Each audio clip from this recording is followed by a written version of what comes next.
everybody, and welcome back to another episode of SPINcast. This podcast series, as I'm sure you've all heard by now, is dedicated to the community to raise awareness and knowledge in the esports industry and to help anyone with passions in this massive field find a great path to pursue success in whatever aspect that be. Today, I'm joined by Karma, a professional Rocket League player for Charlotte Phoenix, local to where we are as well with Stay Plugged In. And Jimmer, he is the coach of the Charlotte Phoenix team as well. So they obviously have a lot of experience on the professional side of things. So today they're just going to talk about, their experiences and how the track they took affected their success and all of that kind of good stuff. So without further ado, Karma, I'll let you go first. Go ahead, introduce yourself. Tell us how you got to be a professional player, and also what kind of sparked all of this? What was there a particular game when you were younger? What set you on the path to get to where you are now? Okay. Hi, everyone. My path is kind of long. I'll try and make it a condensed version. But in short, I was born with health issues, and I was an athlete when I was younger, a very promising athlete. I had offers to go to college when I was in middle school for basketball and potentially other sports as well, but basketball is my main focus. And I was playing really well and doing great. And then when I entered ninth grade, I was excited to play on my high school team. And my doctors pulled me aside about a weekend because you have to get a physical before you play in high school. And my doctors said that I can't play basketball anymore. And playing sports in general was a risk to my health, like a severe risk to my health. I could get a major injury really easily.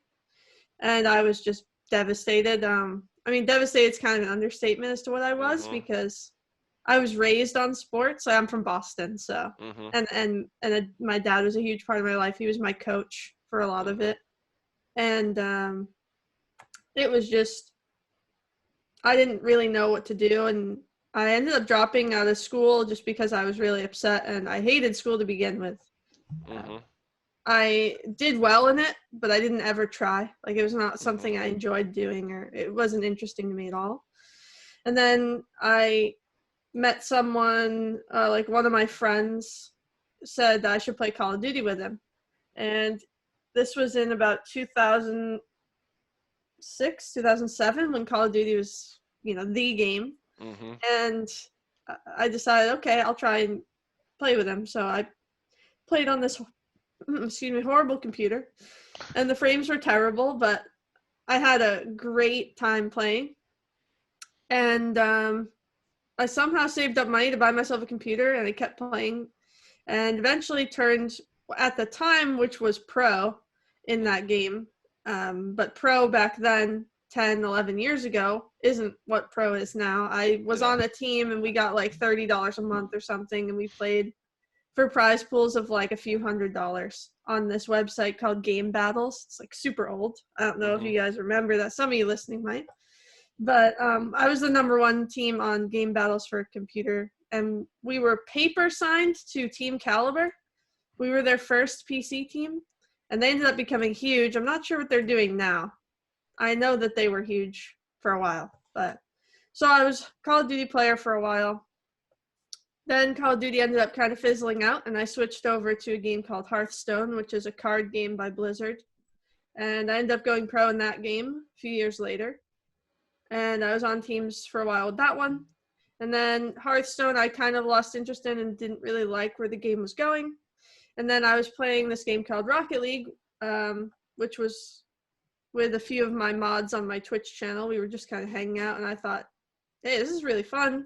I think that this has potential to be an esport. Just from my experience, it looks like it could be a really good competitive game. There isn't much RNG involved. So I decided to stick with it.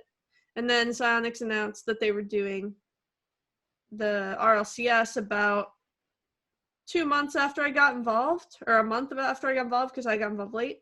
And it just has continued from there. Awesome. Yeah, I think that's a unfortunate backstory there, but hopefully led to a lot of great opportunities now, and something that, now can be cherished. Obviously, it's an unfortunate, to say the least. Anything with health is always just terrible. But I'm glad you are, healthy now, and obviously pursuing some other great opportunities as well. So that's great. Jimmer, go ahead, explain along the same lines of where you came from and how you got to be the coach for Charlotte Phoenix. Sure. So I've always played games my whole life. Really enjoyed playing just single player games growing up in the 90s, right? And a lot of like Nintendo and Super Nintendo and things. But I never really had opportunities to compete in games online until I was, ancient in the esports world. So I started playing Rocket League when it came out, and I enjoyed it, and I just saw this like potential, and I loved it, and I was like, I want to do something with this. I can see this really going somewhere. So I bumped into a caster on Xbox as he was working his way to the top, just as a means of entertainment. And I reached out to him, and we started talking, and I had some ideas that I pushed to him, and he put me in touch with some people, and slowly I got involved in tournament organization and helping grow this grassroots league that it is today. And from there, I found a gap in graphic design. So I said, well, I'm not really good, but some of these guys don't have anything. So if I can make them something, that's better than nothing. So I started teaching myself some graphic design, just basic stuff, and just said, hey, like, I made this for you. Like, it's not great, but it's better than nothing. And some of them ran with it, and like I started to hone that a little bit, and eventually I found a YouTube channel of a young lady playing Rocket League, who was doing these like great live commentary 1v1s, and I loved it, but her like artwork for her channel was terrible. There was nothing there. It was complete garbage. So I said, well, okay, I'm gonna make something.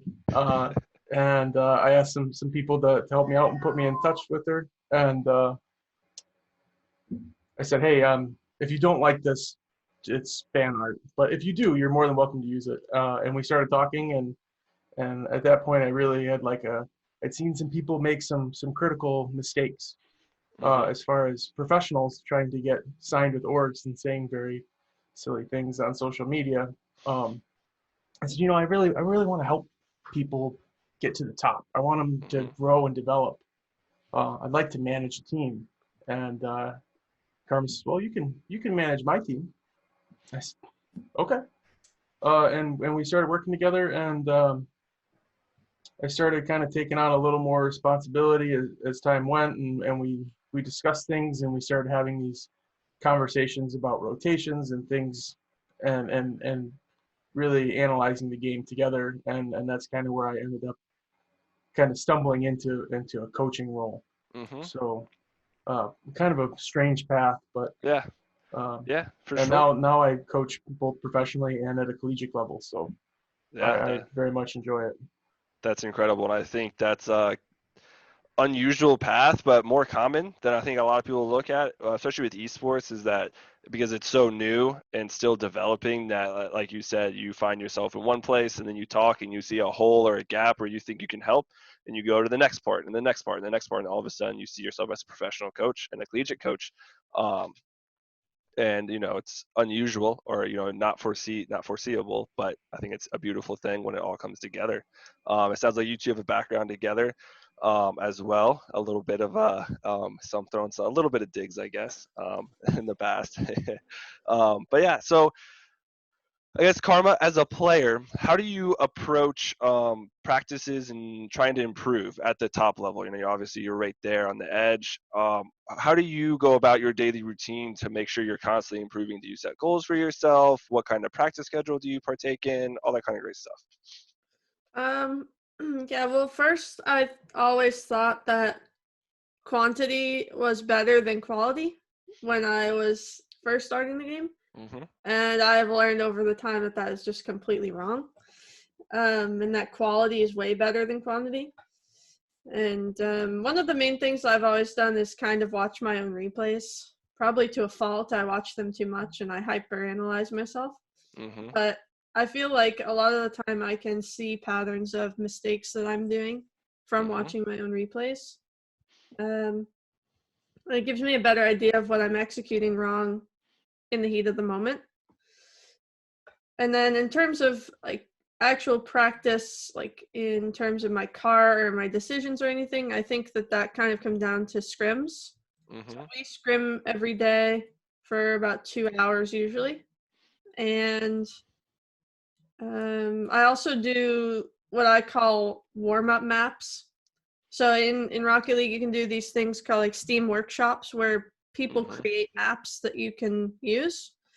And what I like to work on is my car control. So in these maps, all you do is fly, but you have to go through these obstacles and like go through certain points. And I feel like that really helps me control my car and learn how to, like, despite whatever situation I end up in, correct it so that I'm facing the right way. Yeah. So I have like aerial control practice there, and then I combine that with scrimmage practice. And then depending on what I feel like I'm lacking, I'll probably practice something else on my own. It varies. Like recently I've been trying to work on shooting because I've switched controllers, and when I switch controller, I'm not as comfortable on the new one because it's like not as sensitive, or the buttons are different or whatever on each. So it kind of depends on day to day. Yeah. Yeah, I think there's a lot of I think it's a very well balanced schedule right there. And I think individual skills and mechanics are something that's very hard to extrapolate in esports, but Rocket League obviously with the Steam Workshop, they also have that in other games. I know with CS and that kind of stuff that they have focused individual skill training, which a lot of esports doesn't have because it's hard to create, because it's not like football or baseball or basketball where you just go on the field and create kind of whatever you want because it's all, on a field. With the virtual world of esports, someone has to develop it, someone has to code it, create it, make sure the structure's there and all that kind of insanely detailed and hard to learn stuff. So yeah, having that avenue in Rocket League is definitely something unique to Rocket League, or more unique. So that's awesome. So Jeremy, I guess my next question is for you on the skill side of things. How do you help your team work on their individual skills? Because obviously having individual skills paired with the teamwork leads to the success. So what are you focused on in helping them address, the minute skills like aerial ability or your car mechanics and that kind of stuff?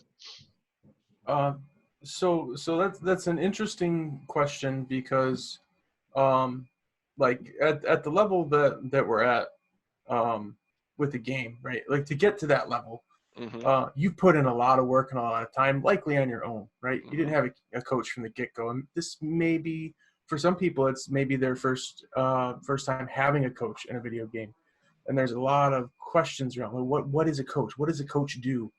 What does a coach provide? So I'm not real interested in like reinventing the wheel. It's just it's fruitless, really. It's not going to help. So when we look at things like mechanically, players are their own biggest critic for the most part. Okay. They know when they make a mistake. They don't need me to tell them that.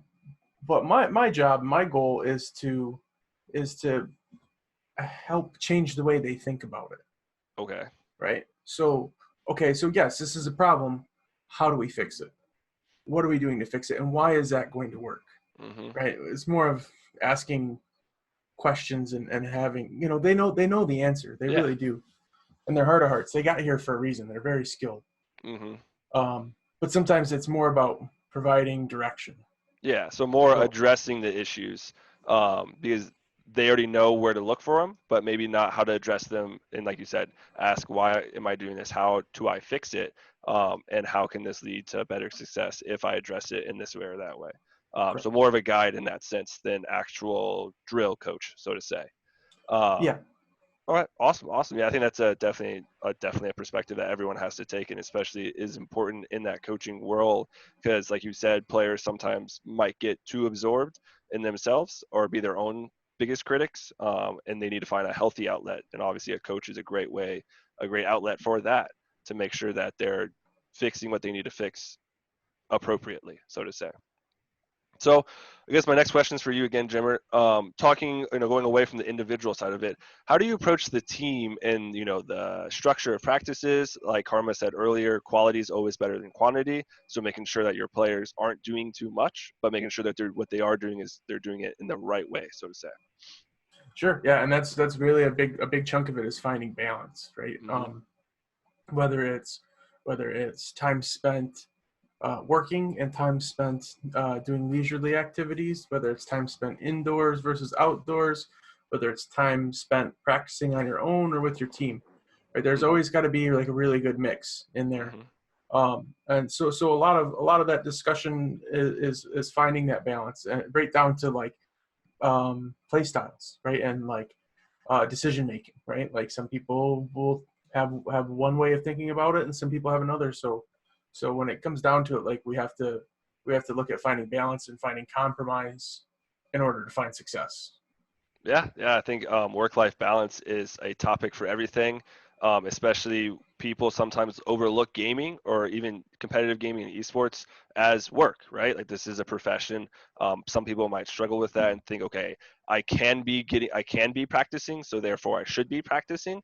Because unlike traditional sports, there's not much physical fatigue, but there's also mental and emotional fatigue that sometimes gets overlooked. I wouldn't necessarily say that.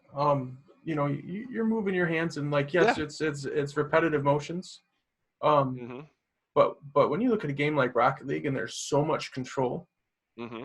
over time, like your hands do get tired. Mm-hmm. They do, and like whether you are aware of it or not is a different story.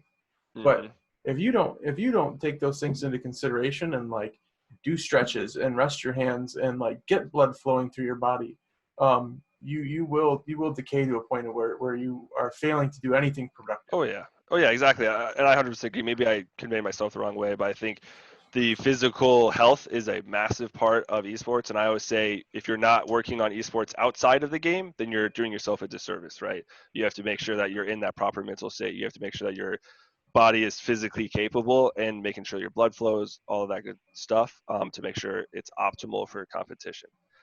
So, Karma, going off the idea of teamwork in practice, how do you take advice from your coach? Obviously, he's right here, so we don't talk too bad about him. But how do you approach your coach as a team and as an individual, and where do you see coaches provide the most benefit, if there's one place or if there's multiple places? Well, for me, just because I've always been, like I was saying earlier, I'm kind of a hyper analytical person in general, classic Mm-hmm. overthinker. Mm-hmm. Jimmer really helps me a lot because he seems like he views things the opposite of how I do. Mm-hmm. And I feel like as a player, that's super beneficial to me just because I can get caught in, the numbers sometimes of what I'm doing or every little decision I'm making and Mm-hmm. ignoring the bigger picture because I'm, like I said, I hyper focus on things. And Mm-hmm. I think he does a really good job of kind of asking questions that I'm not thinking about. Questions that are like really easy and really basic maybe for most people, but something that I'm too focused to see. And I think that really helps me view things in a different way and kind of, I don't know how to describe, like rounds out my growing experience when we're talking Mm-hmm. about mistakes. Like I'm seeing way different points of view than I normally would think about. Yeah. And I don't know, I find that super beneficial. I also think that when we are doing things as a team with Jim, it helps to have a non-player point of view for the same Mm-hmm. reasons that I kind of just described. Like as a team and as players, we always see the game a certain way, Mm-hmm. and coaches can kind of see it from an overhead point of view when we're practicing, or just basic things that we're not viewing. Um, and I think that he does a really good job of that. And also, there's a big psychological, um, mental part of this game that I think is almost bigger than the physical part of this game. Mm-hmm. Because I think it takes a lot of skill to get where we are, but to remain where we are and get up to where we want to be especially for me, I feel like it's a mental battle just as much as it is a skill battle. Mm-hmm. And he does a really good job of kind of calming us down or reassuring us when there's a time of, I wouldn't say panic or peril, but like kind of like frustration or disappointment. And it's really nice to have, like I said, kind of that outside person who's not directly involved with what's happening. He didn't make the mistake on the field, like I did or whatever, and he's there to kind of help us mentally remain focused and working on the task, so to speak. Exactly. So making sure that you're focusing on the big picture, ultimately success in winning that game or match. Because I know in Rocket League that there are some games in a match that are just flukes, right? You go down 0-2 early, and all of a sudden those negative emotions can spill over into the next game. And obviously having that coach to make sure that you remain balanced in those matches is obviously incredibly important, like you just said. So Jimmer, how do you go about that? How do you make sure that your team and the players maintain the proper mental balance and emotional balance in matches and outside of matches? I guess I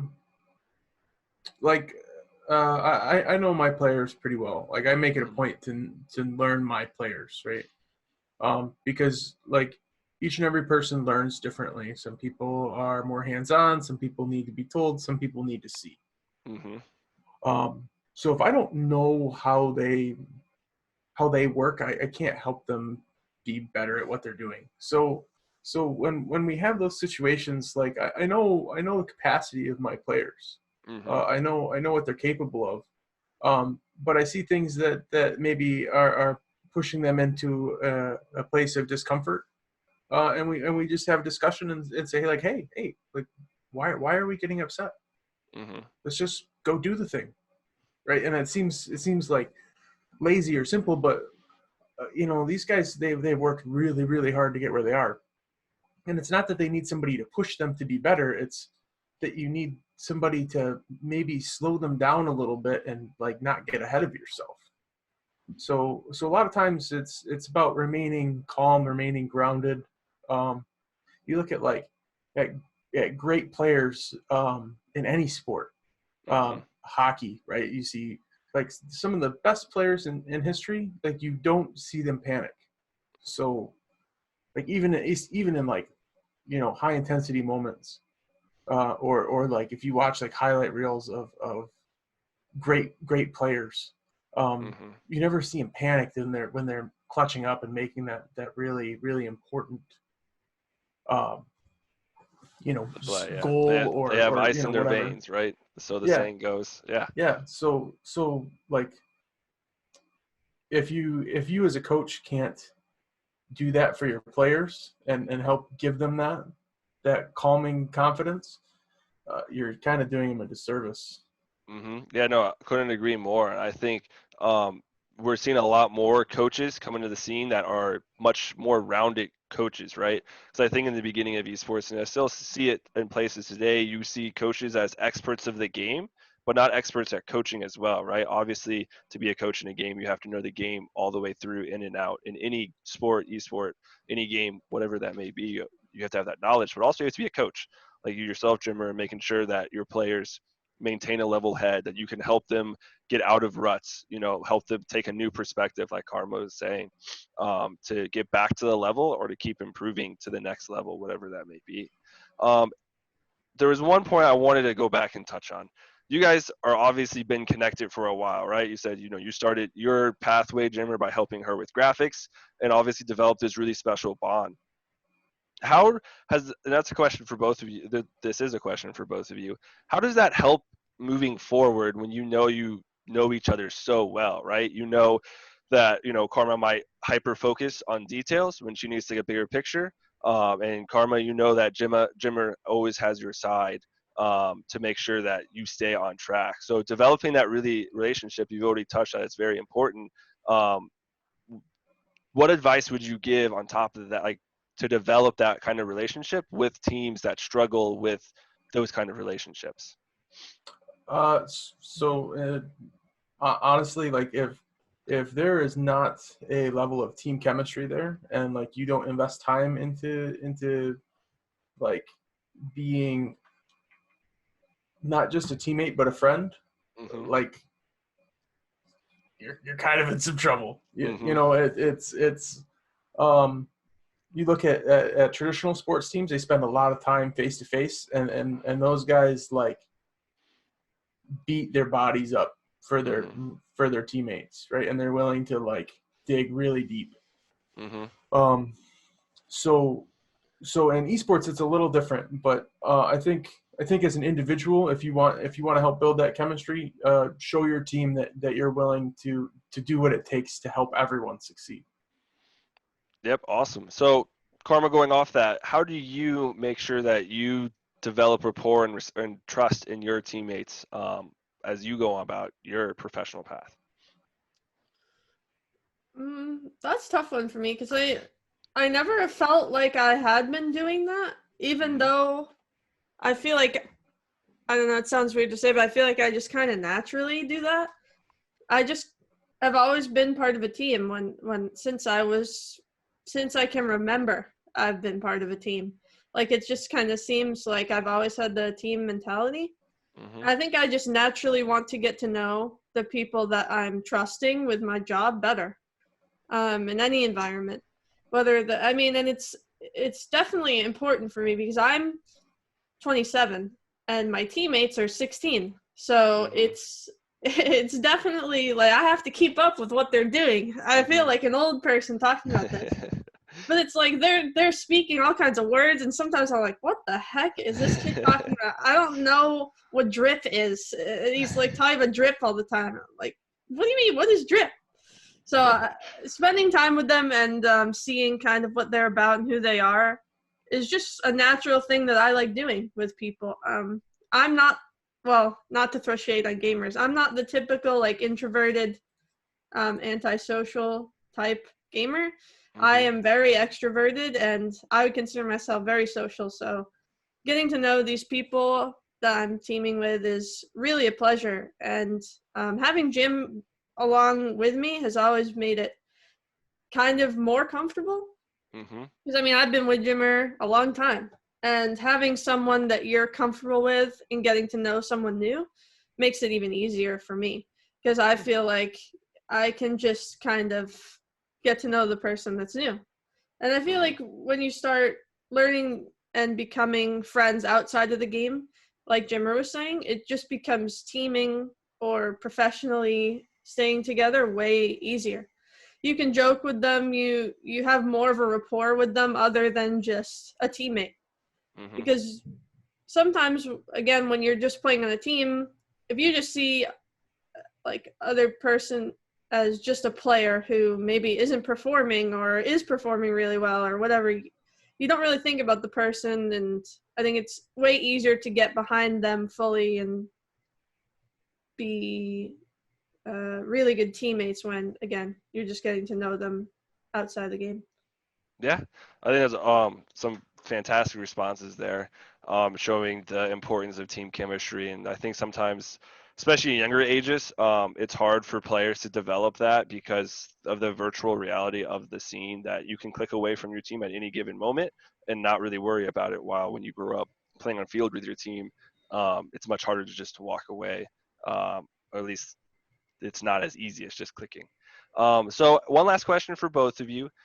The future of esports. Where do you think, this is a broad question, but where do you think the future of esports lies within the next 5 years? What, mile markers do you hope the industry hits, or just Rocket League? You can answer that kind of however you want. I'll let Karma go first. Me? Okay. I kind of see esports as like an exponential growth. And it's going to sound kind of morbid, but I feel like the more of the growth there is going to be determined by like the age of society. Mainly because I feel like children growing up now grow up on iPads, phones, computers. And I feel like that age kind of started with us, like 30, around the age, I would say, of like 35 and younger now is what the technology kind of like children era.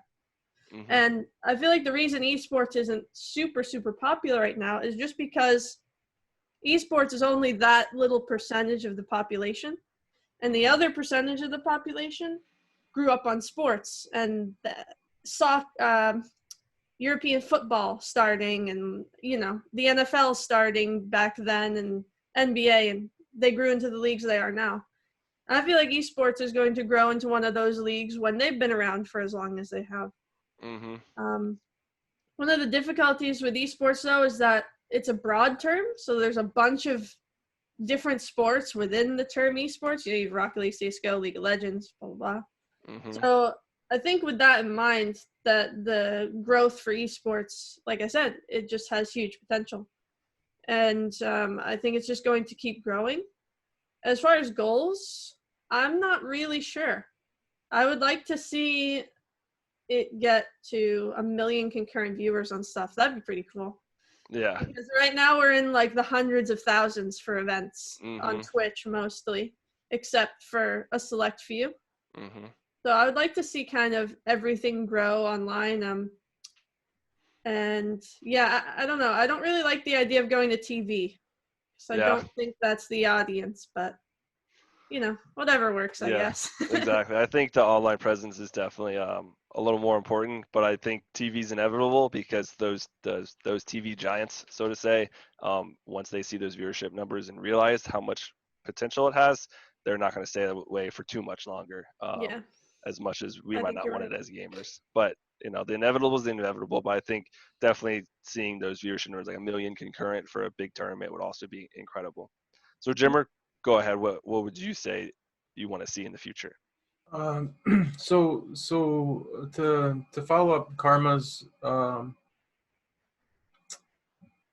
sentiment about like esports as a whole is starting to become a mainstay, right? That's starting to become a buzzword that you're seeing everywhere.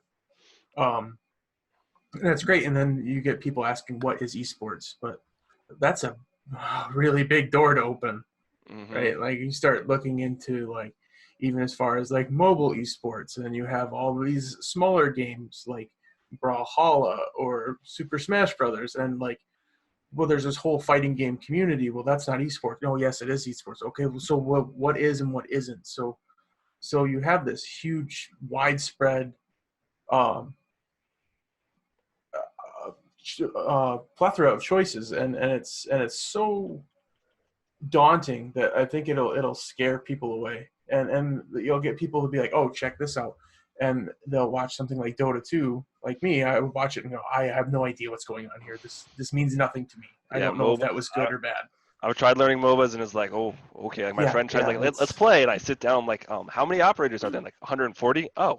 Yeah. Oh. Yeah. And I simply lack the amount of time to study. Like I don't have time to have like a League of Legends class or a Dota class every day and try to like educate myself.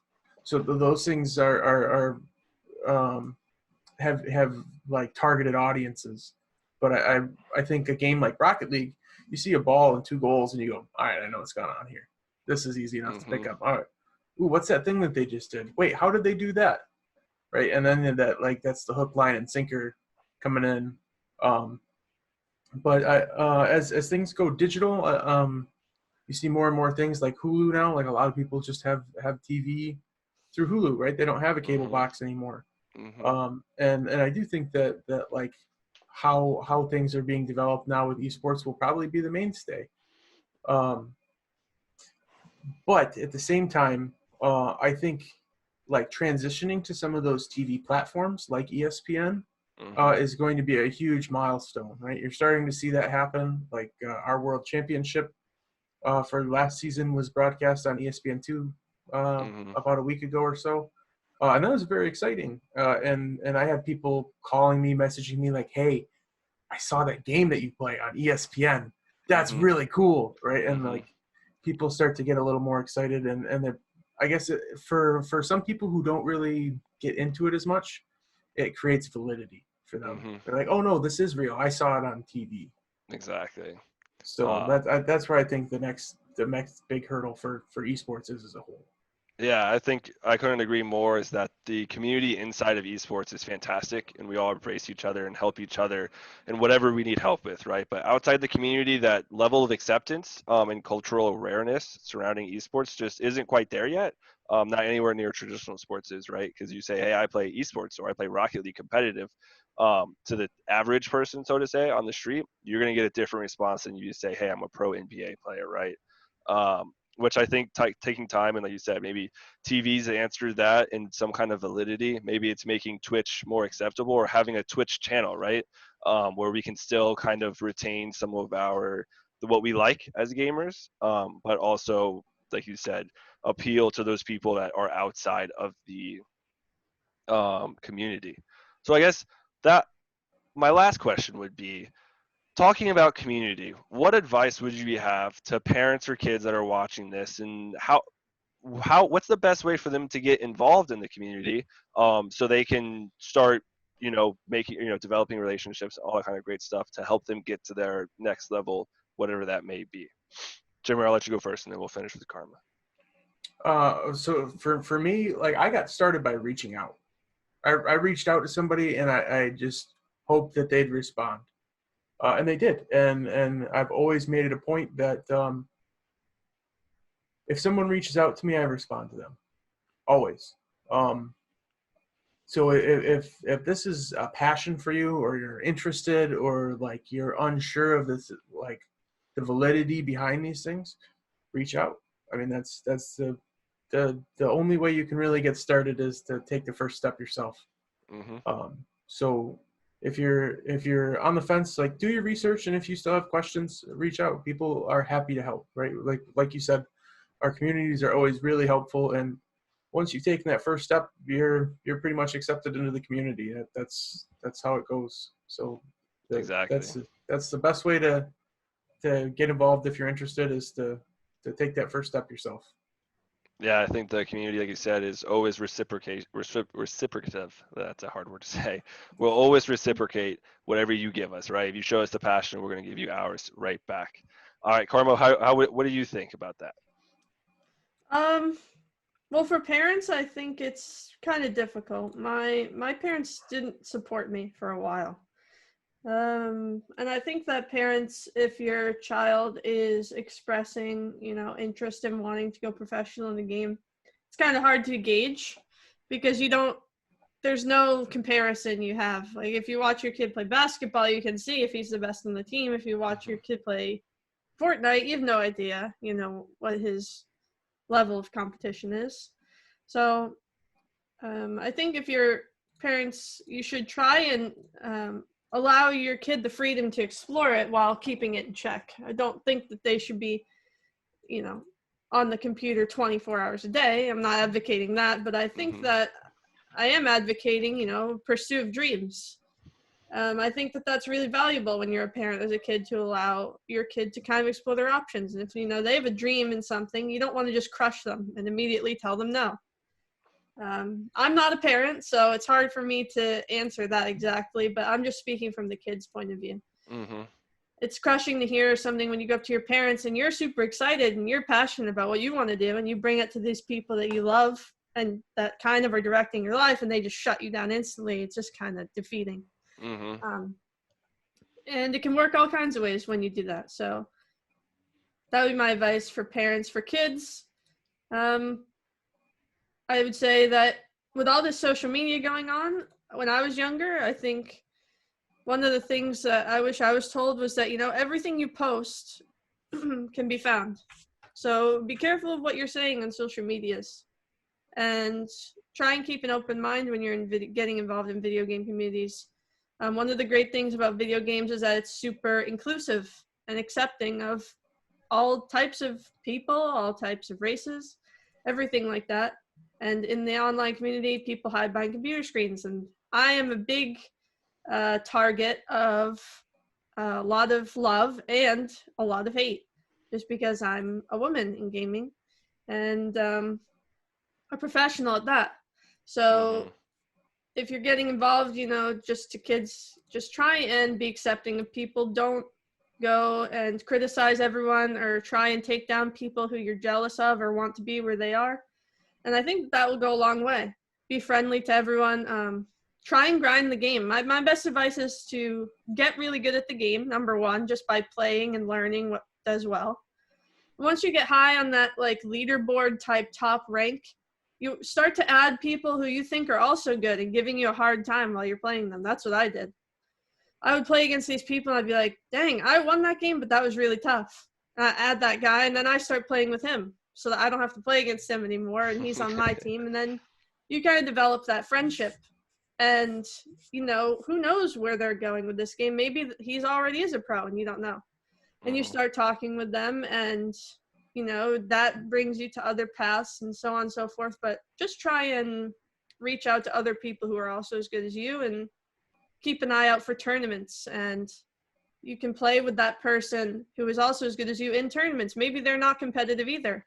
You can find other people with like-mindedness like you and start practicing with them. And that's how you just start that growth towards the team, and competing and all that types of things will get your foot in the door.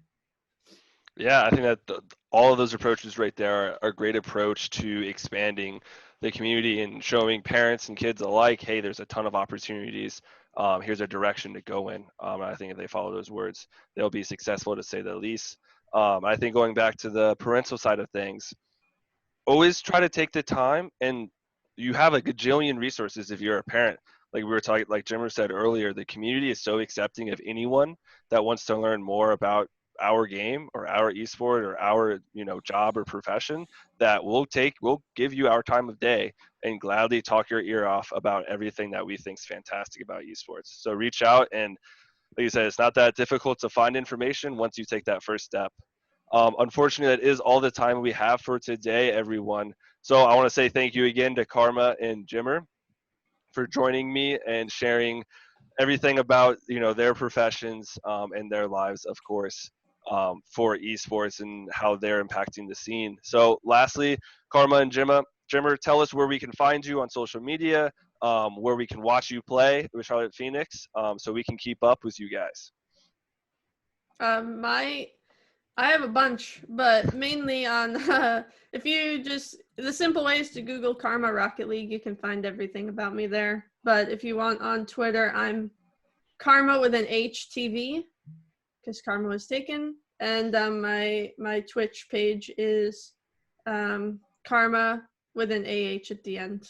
I'm usually streaming or doing some shenanigans on there. You can find me and give me a hard time. Sounds good. And for you, Jimmer? You can find me on Twitch at twitch.tv/Jimmer268 and on Twitter at Jimmer268. Awesome. Sounds good. Everyone keep up to date with them, because I know they have some exciting things coming up and they're pursuing a lot of fantastic opportunities. Thank you again for all of our listeners. Everyone out there, stay healthy and stay happy in these precarious times of the corona epidemic, making sure you're taking care of yourself and your loved ones, and ultimately stay plugged in to everything esports related. We have a lot of fantastic stuff coming up for everybody. Thank you again.